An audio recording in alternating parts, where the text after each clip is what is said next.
The Chameleon wore Chartreuse, Chapter 13. The Beast of Room 3. Natalie and I flew back to school.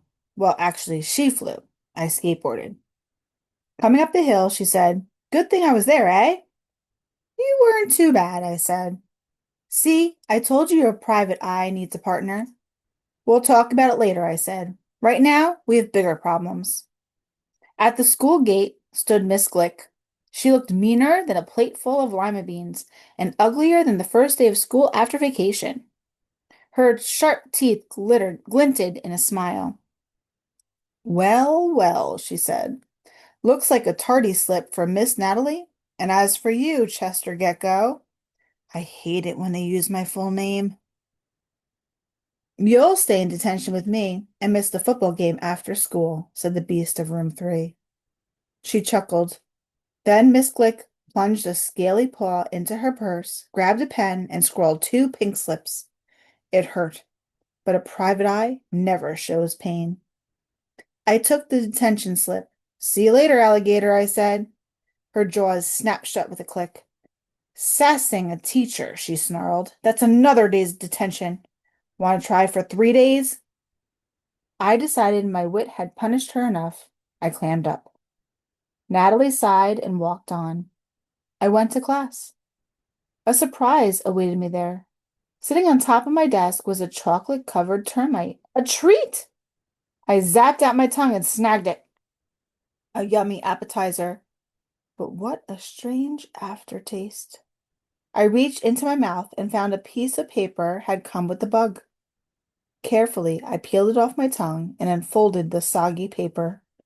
"Dear Chet," it read, "I know who you're looking for. I can help." Who had written this? It obviously wasn't Shirley. I raised my hand and scanned the classroom.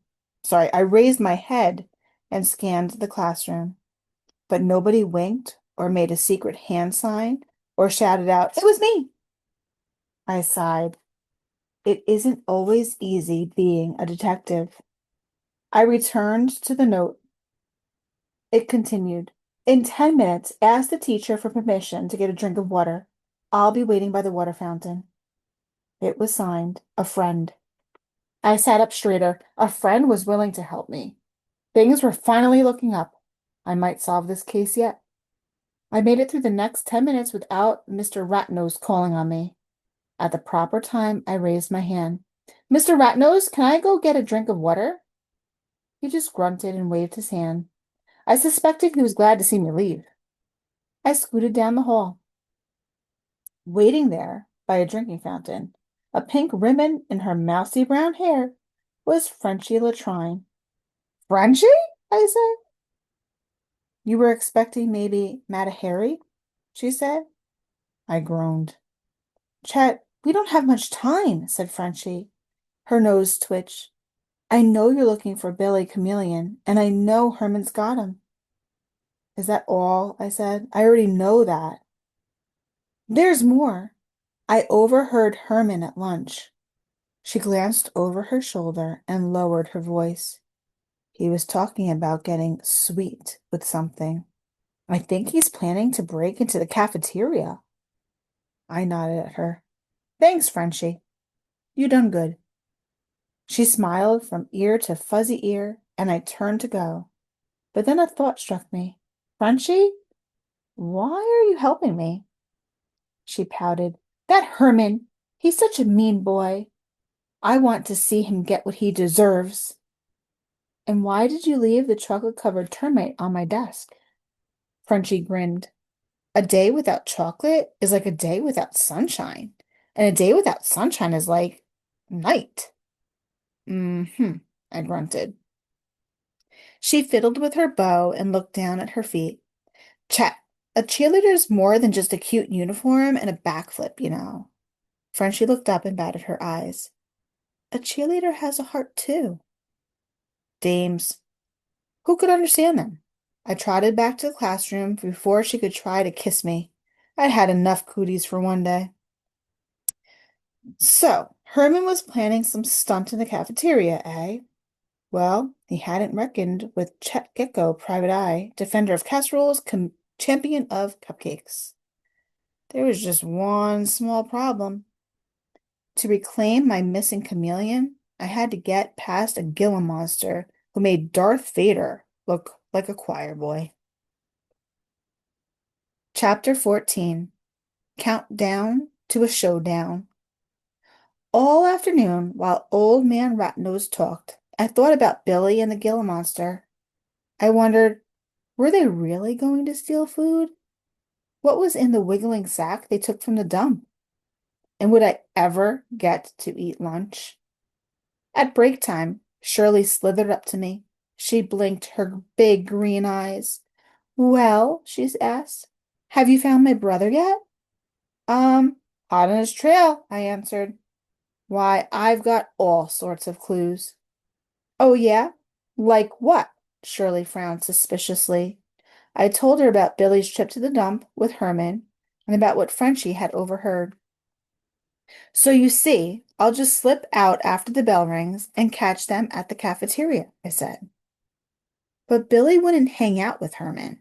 She turned icy blue and stamped her foot. Stop wasting time on the Gila monster and find my brother.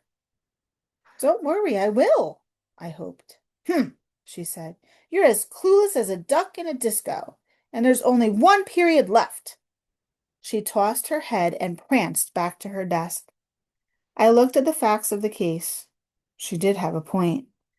Number one, I hadn't found her brother yet, and time was running short. Number two, I didn't have a clue how all of my clues added up. And number three, I would be spending the next 2 days in detention.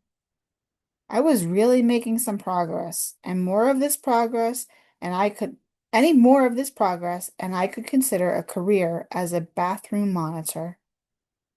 Last period dragged by. When the bell rang, all the other kids ran screaming out to the football field for a pep rally. I thought maybe Miss Glick wouldn't miss me too much if I skipped detention. Just this once. I plunged into a knot of third graders and tried to blend in. With luck, I could make it to the cafeteria undiscovered. I bent lower as the group swept past room 5, past room 4. Freedom was waiting up ahead, and the end of the case was so close I could almost taste that stink bug pie. I bent lower still as we rushed past the dreaded room 3. Almost there, and then I sensed kids changing directions.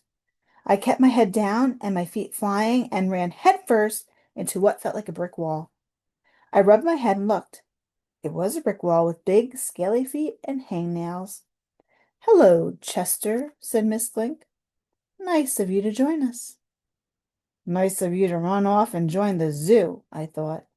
But I didn't say that. The beast of room 3 clamped her jaw down on my coat collar and carried me into detention like an old sack lunch. She dumped me behind a desk. I slumped into my seat. Now, how would I get free to solve the case in time? I looked around the room. The pride of the school surrounded me. A dim-witted toad named Willie, a loudmouth mynah bird named Amy, and the 2 rat sisters. My.